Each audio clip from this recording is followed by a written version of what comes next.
My girlfriend texted, "I fell out of love months ago." I replied, "Then I won't beg." She expected me to chase her through her heartbreak speech. Instead, I packed her things, canceled the trip, and changed the lease. 3 weeks later, she came back crying. I was already healing without her.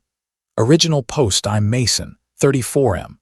My girlfriend Brianna, 30F, had been with me for almost 4 years. We lived together in Columbus, Ohio, in a 2-bedroom apartment near German Village. The lease was originally mine.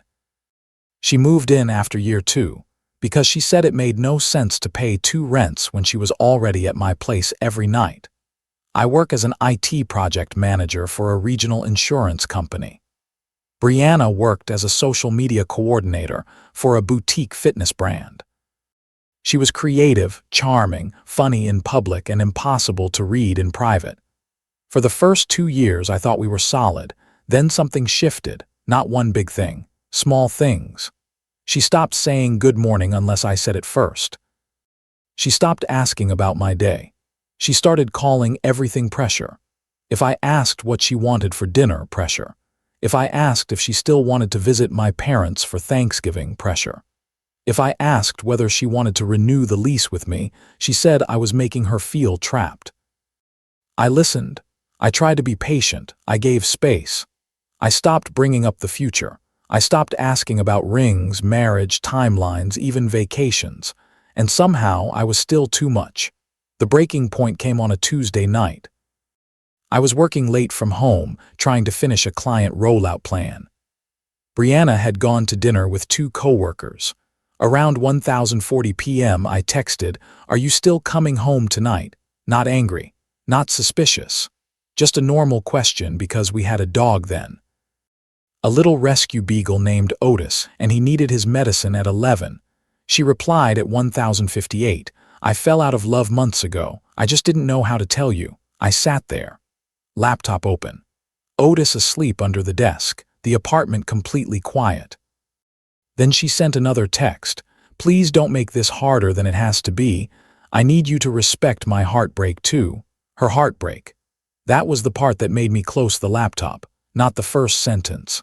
I had felt that coming for months. But the idea that she had been living in my apartment, sleeping in my bed, letting me plan birthdays and pay for most of the bills while privately ending the relationship in her head, and now I needed to respect her heartbreak. I typed back one sentence. "Then I won't beg. No paragraph, no questions, no why, no who is he, no please come home. Just that." Then I stood up, put Otis's medicine in his food, and started taking her things out of the bedroom closet. I did not throw anything. I did not break anything. I folded her sweaters, packed her shoes, put her skincare into a plastic bin, gathered her books, candles, yoga mats, framed photos, the little ceramic moon dish she bought in Nashville, and the 6 jackets she somehow needed in April. By midnight, there were 8 boxes stacked in the hallway. At 12:19, she called. I did not answer. Then texts came in, "Mason, please, I didn't mean for you to take it like this. Can you just wait until I get home? You're being cold." That last one almost made me laugh. Cold. After months of sleeping beside someone who had already left emotionally, I was cold because I believed her. At 103 a.m. she came home. She opened the door and saw the boxes. Her face changed immediately. She said, "What are you doing?" I said, "Helping you leave the relationship you already left months ago." She looked at the boxes, then at me, then at Otis sleeping near the couch. "You can't just pack my life." I said, "I'm not packing your life. I'm packing your things from my apartment." She said, "Our apartment." I said, "My lease, my deposit, my furniture." "You were added as an occupant, not a leaseholder." She stared at me like I had slapped her. Then she whispered, "I thought you loved me." I said, "I did. That's why I'm not begging someone to pretend." Update 1. 4 days later, the next morning was strange. Brianna slept on the couch because she refused to leave that night. I slept in the bedroom with Otis, and I put a chair under the doorknob. Not because I thought she would hurt me. Because heartbreak makes people dramatic, and I was done being surprised. At 7 a.m., I emailed the property manager. I asked what was required to remove an occupant from the apartment record if the primary leaseholder remained.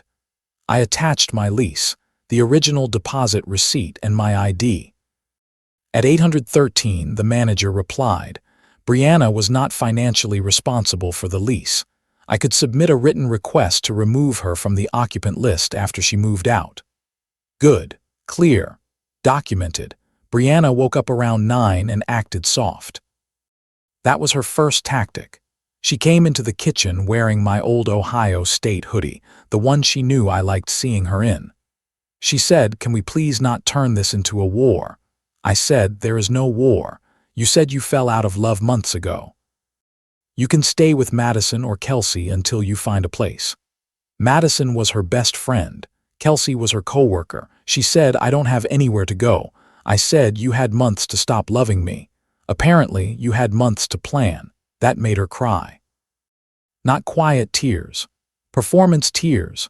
Hands over face, shoulders shaking. I poured coffee and said nothing. By lunch, the flying monkeys started. Madison texted me first. "I know you're hurt, but throwing Bri out overnight is cruel. She's heartbroken too." I replied she texted that she fell out of love months ago. I accepted it and packed her things. She is not being thrown out tonight. She has until Saturday to collect everything. Madison wrote, "She says you're punishing her for being honest." I sent the screenshot. No response. An hour later, her younger brother, Tyler, called. I let it go to voicemail. He left a message saying, "Man, I don't know what happened, but Brianna is saying you're acting scary and controlling. Just be normal and let her process." I saved it. Everything went into a folder: screenshots, voicemails, emails, the apartment manager's response. That evening, Brianna tried the second tactic: nostalgia.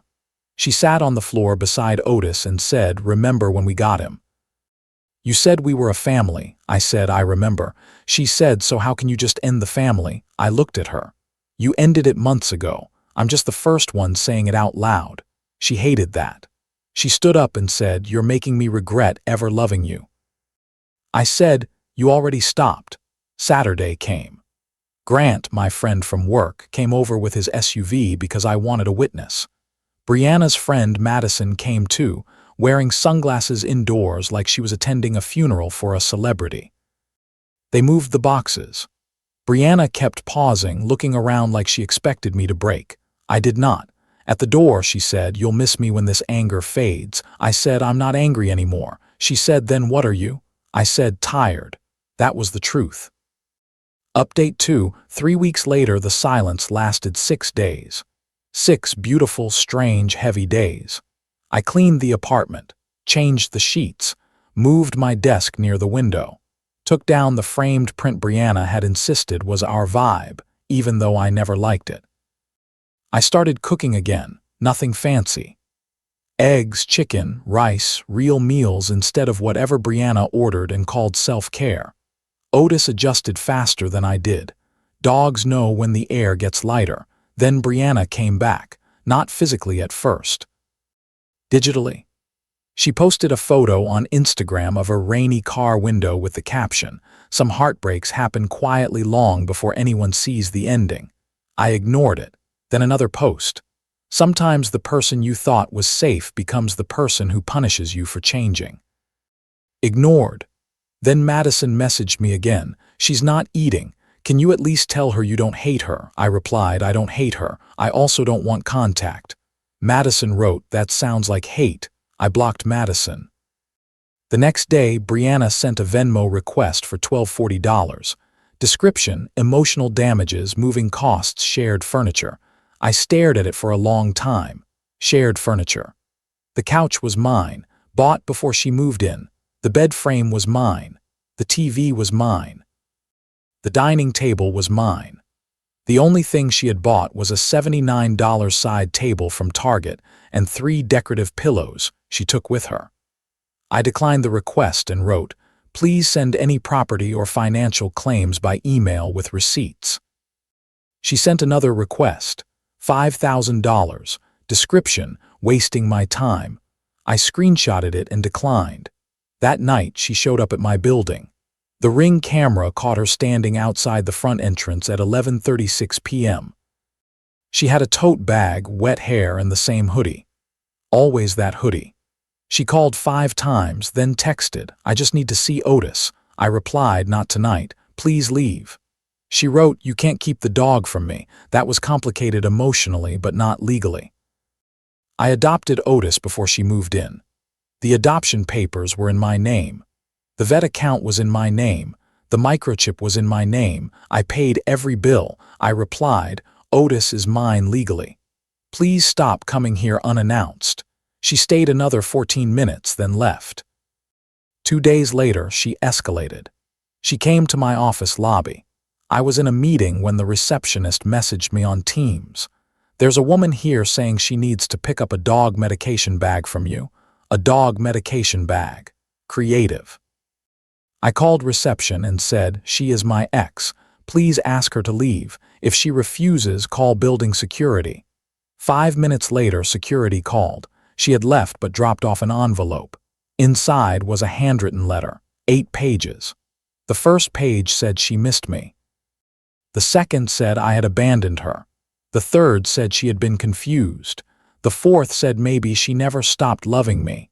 The fifth said I had made it impossible for her to come back with dignity. The sixth said Otis probably missed his mom. The seventh said if I started dating someone else too soon, it would prove I never cared. The eighth simply said, "Please don't replace me." I photographed every page, then I emailed her. "Brianna, do not come to my home or workplace again. Do not contact me through friends. Do not use Otis as a reason to reach out. Future contact will be documented and may result in legal action." She replied within 3 minutes. "Legal action? Wow, you really are heartless." I forwarded the thread to my cousin Jordan, who is a paralegal in Cleveland. Jordan wrote back, "If she keeps showing up, send a cease and desist. Keep everything. Do not meet alone." So I didn't. By week 3, I had started going to a Thursday trivia night with Grant and 2 people from work. One of them was named Paige.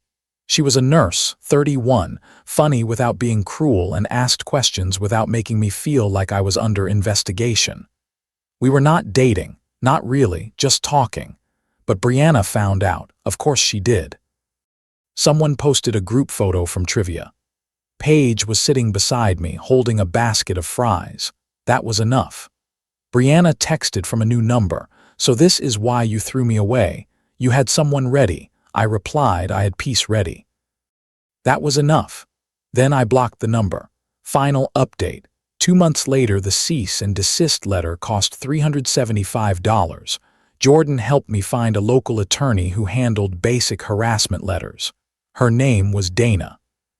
She reviewed the screenshots, the office incident, the late-night building visit, the Venmo requests, and the messages through Madison and Tyler. Dana said, "This is not restraining order territory yet, but she is building toward it. The letter may stop her." It did not stop her immediately. It made her angrier first. Brianna emailed me the night she received it. Subject line, "Congratulations." The email said I had officially turned love into paperwork. She said she hoped I was proud of myself. She said someday I would realize I had discarded the only woman who truly knew me. Then she wrote, "I only said I fell out of love because I wanted you to fight for me." There it was. The whole ugly little truth. It was a test. A heartbreak test. She wanted to say the cruelest sentence possible and watch me bleed proof that I cared. I did not reply. The next week, her mother called. I almost did not answer, but Jordan had told me one calm conversation with a family member could sometimes end the drama if they did not know the full story. So I answered. Her mother, Denise, sounded tired. "Mason, I know things ended badly, but Brianna is devastated. She says you packed her up like trash." I said, "Denise, she texted me that she fell out of love months ago and asked me to respect her heartbreak. I packed her belongings carefully and gave her several days to collect them." Silence. Then she said, "She told me you found someone else." I said no. She left emotionally first. I stopped chasing second. Denise asked, "Can you send me the text?" I said I can. So I did. 10 minutes later, Denise called back. Her voice was different. She said, "I am sorry." I didn't know she said it like that. I said, "I appreciate that." She said, "I love my daughter, but she does this. She says extreme things, then gets upset when people believe her." I did not know what to say to that. So I said, "I hope she gets help." After that call, the messages slowed down, then stopped. Brianna came one last time to pick up a small box I found in the storage closet. Old photos, tax documents, a scarf, and the Target side table screws she somehow forgot. Dana arranged the pickup through email. Grant came over as a witness. Brianna looked different, not bad, just smaller somehow. She stood in the hallway and said, "I really did love you." I said, "I know." She said, "Then why does it feel like you gave up so easily?" I said, "Because you don't count the months I spent trying alone." That hit her. She looked away. Then she asked, "Is there really no chance?" I said, "No, no anger, no dramatic pause, just no." She nodded, picked up the box, and left. 3 weeks later, I got promoted to senior project lead. It came with a $7,500 raise and fewer weekend emergency calls. I celebrated with Grant, Paige, and 2 coworkers at a burger place downtown. Paige and I did eventually go on a real date. Slowly, carefully, no rushing, no pretending I was magically healed. I told her early that I was still sorting through the end of something long. She said, "I'm not here to compete with a ghost. I'm here if you want dinner." That was the easiest sentence anyone had said to me in months. Otis likes her. That matters. Brianna posted one final thing that someone screenshotted and sent me even though I did not ask. Healing means forgiving yourself for loving someone who could not love you back. Maybe that was her truth. Mine was simpler. I loved someone who turned heartbreak into a weapon. She did not leave when she fell out of love. She stayed until she could make me responsible for the ending. She wanted me to beg so she could feel wanted. She wanted me to fight so she could feel powerful. She wanted me broken enough to prove I cared, but stable enough to keep providing comfort. That is not love. That is emotional debt. And I finally stopped paying. Heartbreak is real. It hurts. It can make the walls feel too quiet and the bed feel too big. But heartbreak does not give someone the right to test you, punish you, or keep you as a safety net while they decide whether your love is entertaining enough to keep. When someone says they fell out of love, believe them. Not because it does not hurt, because begging will not turn a test into trust. I lost a relationship, a future I had imagined, and the version of myself who thought patience could fix everything. But I kept my dignity. And in the end, that was the part I needed most. If you have ever faced something similar, or if you think I handled this right or went too far, tell me your opinion in the comments. Please subscribe, like, and share this story with someone who needs to hear it.